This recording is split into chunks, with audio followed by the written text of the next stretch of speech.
si Dong Gonzales, Manix Dipe, and David Suarez na, to put it succinctly, hindi na raw po ginalang yung House of Representatives and parang binastos daw po yung House of Representatives for dahil sa pagpunta niyo po doon kagabi kay Attorney Zoleka. Your thoughts po ma'am doon sa sinabi ni na ng na Kong Chua and then the House leaders po ma'am.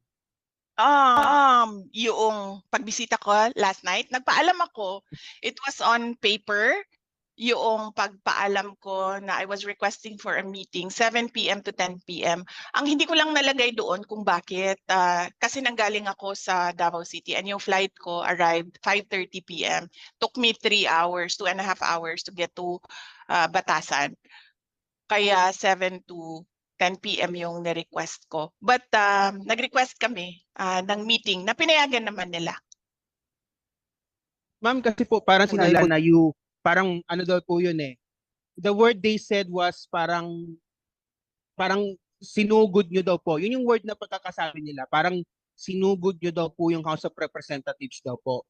I mean, your reaction lang po ma'am kasi parang ang dating po sa kanila parang kayo bro, sumusugod daw po kayo, pumapunta po kayo, pero sa mga hearings hindi daw po kayo nagpa-participate. Pumunta po kayo kay former President Duterte sa Quadcom, pumunta po kayo kay Yusek Lopez, pero sa mga hearings daw po hindi po kayo pumupunta.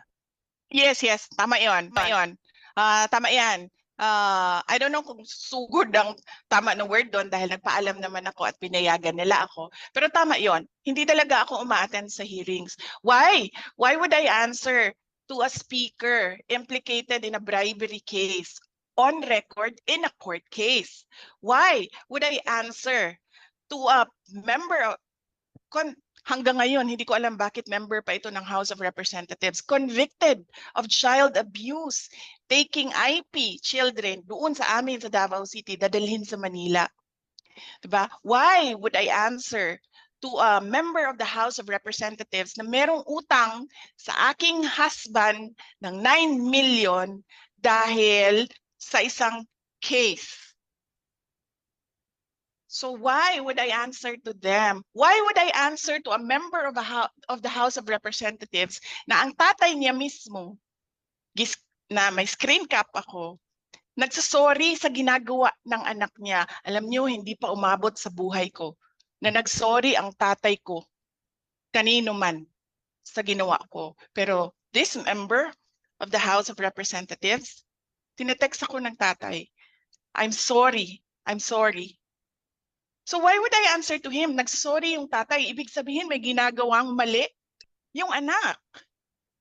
Diba? So why would I answer to them? I'm here because of Yusek Lopez, and I will be here for Gina, for Lemuel, for Sunshine and Edward, and whoever magagaling sa Davao na ipapatawag nila.